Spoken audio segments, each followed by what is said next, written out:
শুভ সকাল বন্ধুরা, সুপ্রভাত। কেমন আছো সবাই? আশা করি ভালো আছো।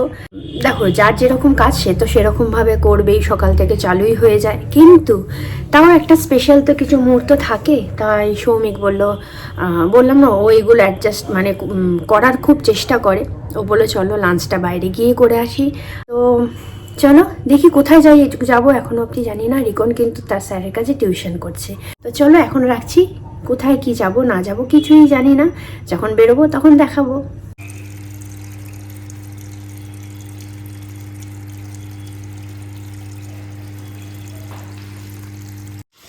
রিকন এখন ব্রেকফাস্ট করছে, দুধ আর মুসলি।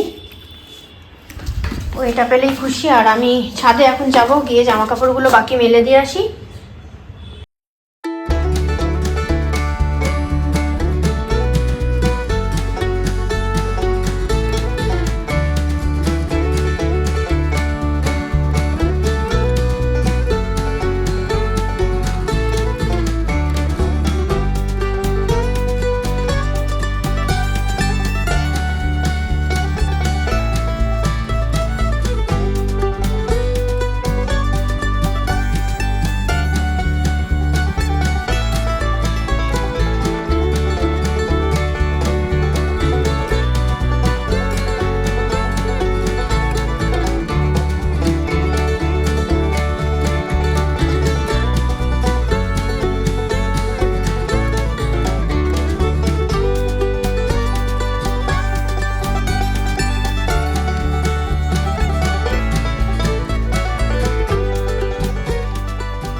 তবে সব একই কালার হয়ে গেছে।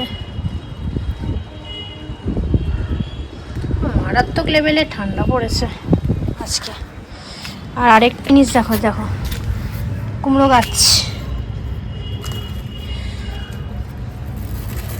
আশিসকে বলতে হবে এসে যাতে লতিয়ে দিয়ে যায়।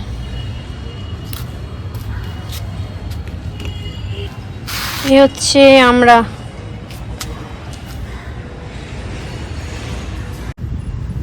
এখন বেরিয়ে পড়েছি। আসলে রিকন যেতে চাইলো না, তো ওই জন্য আমি আর সৌমিক স্কুটি নিয়ে বেরিয়ে পড়লাম, আর বড় গাড়ি নামালাম না। তো এই দেখো, আমরা এখন বালির ব্রিজে। মায়ের মন্দির দেখা যাচ্ছে। আর আজকে দেখছি বেশ ভালো রকমই ভিড়। দক্ষিণেশ্বর লঞ্চেও ভিড়, আর রাস্তাঘাটেও দেখি প্রচুর লাইন।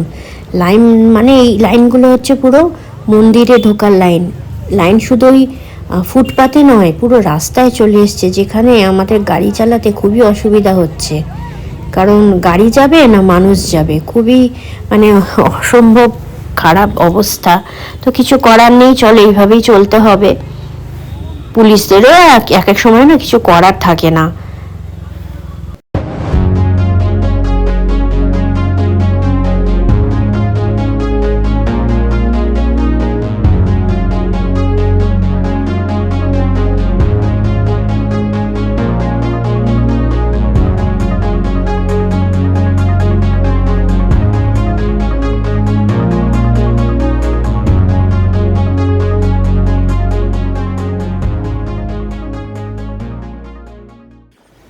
দেখো তো চিনতে পারছো নাকি?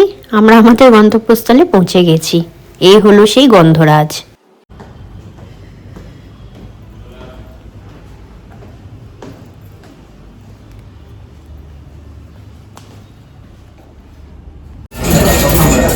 তো বন্ধুরা, গন্ধরাজ তো আজকে প্রচুর ভিড়, একদম ভিড়ে ভর্তি। আজকে প্রচুর ভিড় গন্ধরাজে। আমরা এমনি সময় এসে তো ফাঁকাই পাই, হয়তো দু একজন থাকে। তো আজকে একদম ভিড় তো হবেই। তো চলো, আমরা ঠিক সিট পেয়ে গেছি, সুন্দর একটা সিট, একদম রাস্তার ধারে, খুব ভালো। এই যে সবাই বসে আছে। রিকন আসেনি, রিকন বাড়িতেই রইলো। ওকে অনেক করে আসতে বললাম, কিন্তু আসলো না। মনটা একটু খারাপ লাগে। ওর ওইসব ফিলিংস নেই, এখন একটু আলাদা আলাদাই থাকতে চায়। এখন বড় হচ্ছে তো, ওর একটা আলাদা জগৎ তৈরি হচ্ছে, এই আর কি, বুঝতে পারি। তো চলো আমরা খাওয়া দাওয়াটা সেরে নিই, তারপর সিসি ওয়ানের ভেতরে ঢুকবো। প্রচণ্ড খিদে পেয়েছে। প্রথমে আমরা আম পোড়া শরবত দিয়ে শুরু করলাম, তারপরে আস্তে আস্তে স্টার্টার থালি নিয়েছি। আজকে একটা স্পেশাল থালি, যেটা আমার আর সৌমিকের একদম পেট ভরে গেছিলো, মানে আমরা পুরোটা খেতেই পারছিলাম না। এই হচ্ছে সেই থালি, এটা হচ্ছে সাদা ভাত, পোলাও, চিকেন কষা, ভেটকি পাতুরি, চিংড়ি মালাইকারি, সোনামুগের ডাল, আলুর দম, মটন কষা, এদিকে আছে পাঁপড়, লুচি। এইটা ওরা খুব ভালো করে। এটা হচ্ছে আলু পোস্ত, আর হচ্ছে ঝুড়ি ঝুড়ি আলু ভাজা, দই, মিষ্টি। এই দিয়ে আমরা আজকে লাঞ্চটা সারলাম। লাঞ্চ সারার পরে আমরা একটু CC1-এ এলাম, কিন্তু খাবার পরে জানোই তো একটাখানি আলস্য ভাব আসে আমাদের মধ্যে, অন্তত আমার মধ্যেও আসে, সৌমিকের মধ্যেও আসে। ওই জন্য বেশিক্ষণ আমরা বসিনি, তবে এটা সন্ধেবেলাটা বসলে বেশি ভালো লাগবে এই জায়গাটায়।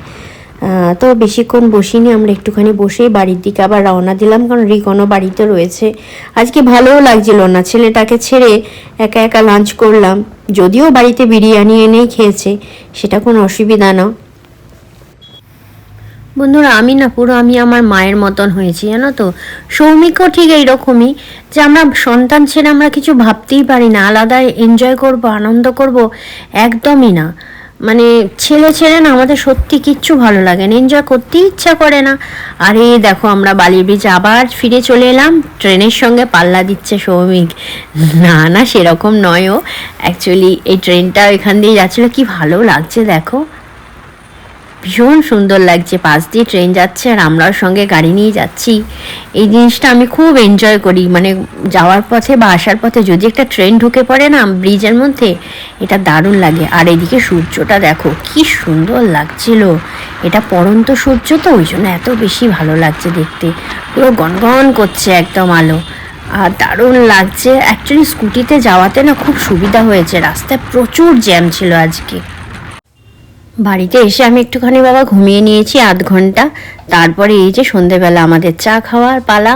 চা না খেলে তো ভাই আমরা চলতে পারবো না, আমাদের একদম একটা নেশারু টাইপের আমরা হয়ে গেছি। চা কফি আমাদের সকাল বিকেল লাগবেই।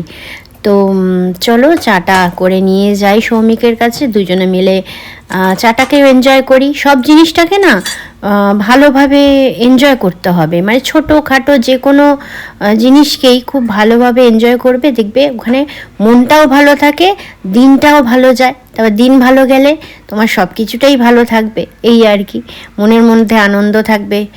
ছোট ছোট প্রত্যেকটা জিনিসে আনন্দ তোমাকে খুঁজে বের করে নিতে হবে যদি তুমি ভালো থাকতে চাও জীবনে। আমি তো এটাই করি, আমার প্রিন্সিপাল এটাই। আমি প্রত্যেকটা মুহূর্তে, প্রত্যেকটা সময়ে আমি যে কোনো জিনিসের মধ্যে না আনন্দটাকে খুঁজে পাওয়ার চেষ্টা করি, ভালো থাকার চেষ্টা করি। সবসময় না পাইনি, এটা পাইনি, সেটা পাইনি অভিযোগ জানালে না তোমার জীবনটাই অভিযোগেই ভর্তি হয়ে থাকবে, তুমি কখনো আনন্দে থাকতে পারবে না। উফ বন্ধুরা, চায়ের কালারটা যা এসেছে না, খেতেও দারুণ লাগবে। কখন থেকে ভাবছি একটু লাইভে বসবো, রাত্রের তো কিছু খাবার নেই। এইখানে আলু সেদ্ধ দিয়েছি,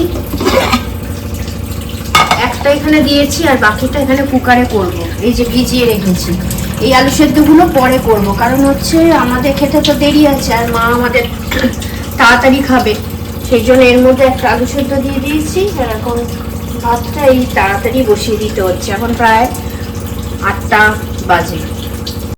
আসলে শাশুড়ি মা 8:30টার সময়, 8:30 থেকে ওই 9টার মধ্যেই খেয়ে নেন, তো ওই জন্য আমি তাড়াতাড়ি করে ভাতটা বসিয়ে দিলাম। অল্প একটুই খাবে ভাত, আজকে আর রুটি খাবে না, কারণ আমি সকালে তো আর রুটি টিফিন ঝামেলা করিনি কিছু। তো ভাত, ঘি, আলু সেদ্ধ দিয়েই আমরা সবাই খাবো। মাকেও তাড়াতাড়ি খেতে দিয়ে দিই, যেমন সেরকমই দেবো। আমাদের আলু সেদ্ধটা পরে করব, তাহলে গরম গরম আলু সেদ্ধটা অন্তত খেতে তো পারবো, ভাতটা হয়তো ঠান্ডা হয়ে যাবে আমরা খেতে খেতে। লাইভের সেটআপটা বানিয়ে ফেলি। এমনি এসে তো দেখলে চা করলাম, রিকন একটুখানি দুধ কর্নফ্লেক্স খেলো, খাওয়ার পরে তারপরে বসে না একটুখানি টিভি দেখছিলাম। তো ভাবলাম যে 8টা বাজে, মন্দিরে দেখলাম কীর্তন হচ্ছে, মানে আরতি হচ্ছে।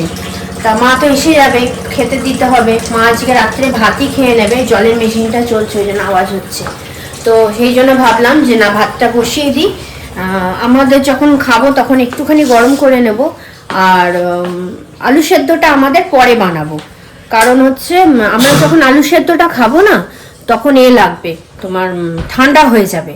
তার থেকে বরঞ্চ মায়েরটা ভাতের মধ্যে দিয়ে দিলাম, মা আসবে ঘি দিয়ে আলু সেদ্ধ দিয়ে আজকে খেয়ে নেবে। আর আমাদের আলু সেদ্ধটা পরে করব, আমি গরম গরম তখন মেখে খেতে দেবো। আর আমি আজকে আরেকটা জিনিস খাবো, সেটা হচ্ছে গাছের এই দেখো দুটো লঙ্কা পেকেছে, সৌমিক তো তোলে না। এই লঙ্কাটা আলু সেদ্ধতে মাখবো কাঁচা পেঁয়াজ দিয়ে। মা আমাদের কাঁচা পেঁয়াজটা খেতে চায় না, ওই জন্য কাঁচা পেঁয়াজ মাকে দেবো না, মাকে শুধু আলু সেদ্ধ দেবো, ঘি দেবো, খেয়ে নেবে মা। আর ঘিয়ের থেকে দেখবে কাঁচা পেঁয়াজ দিয়ে যখন আলু সেদ্ধটা মাখা হবে না, সর্ষের তেল দিয়ে খেতেও ভাতটা মেখে হেভি লাগে খেতে। তো চলো ততক্ষণ একটু লাইভের সেট আপটা করে নিই, একটু লাইভ করবো যতক্ষণ হবে, আধ ঘন্টা 1 ঘন্টা যতক্ষণ বসার হয় বসবো। বাবা এই রাত দুপুরে চোখ দিয়ে জল বেরোচ্ছে কেন জানো? এই দেখো পেঁয়াজ কাটছি আলু সেদ্ধ মাখবো বলে। কারণ সৌমিক এসে যাবে, এখন 10টা বেজে গেছে। তো আলু সেদ্ধ আমার হয়ে গেছে কুকারের মধ্যে। এবার পেঁয়াজটা কুচিয়ে নিয়েছি, কাঁচা লঙ্কাটা ডলবো, আর ভাবছি একটু ধনেপাতা দেবো কি দেবো না, ঠিক আছে দেখা যাক। তো চলো ভিডিওটা এখানেই শেষ করছি বন্ধুরা। সবাই ভীষণ ভালো থেকো, সাবধানে থেকো, সুস্থ থেকো। এখন ব্লগ ভিডিও খুব একটা যে দিতে পারছি তা না, কারণ সামনে রিকনের এক্সাম আছে, ওকে নিয়ে একটুখানি থাকতে হচ্ছে। সৌমিক এসে গেছে। তো তোমরা ভিডিওগুলো দেখো, কীরকম লাগছে একটু কমেন্টের মাধ্যমে জানিও। আর লাইক কমেন্ট শেয়ার অবশ্যই করে দিও। আর কালকে আবার একটা নতুন ভিডিও নিয়ে চলে আসবো তোমাদের কাছে। Tata, good night. নতুন বন্ধুরা সাবস্ক্রাইব করতে কিন্তু একদম ভুলো না।